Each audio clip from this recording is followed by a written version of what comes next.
Hi, I'm Taffy Brodesser-Akner, and my new book is called Long Island Compromise. It is the story of a man who was kidnapped out of his driveway on Long Island in New York in 1980 and deals with the inherited money and the inherited trauma that comes of those events.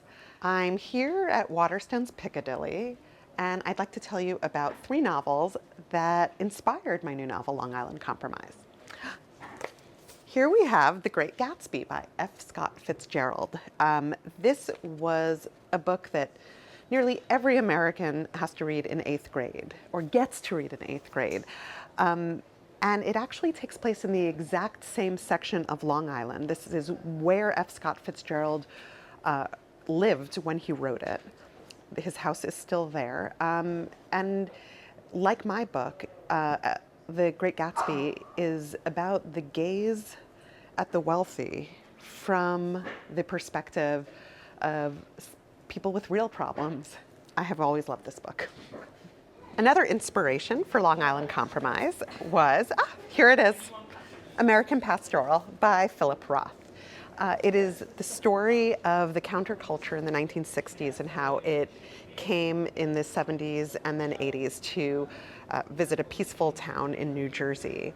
And what I loved about American Pastoral when I read it was the sort of gripping narrative of first of all, sentences that take you away with them, that you can't look up from, that are long and involved and have a nostalgia to them, and also talk about the way that the country and the world has changed and the sort of tragedy of constant change that happens during revolution. I love this book. And look at that.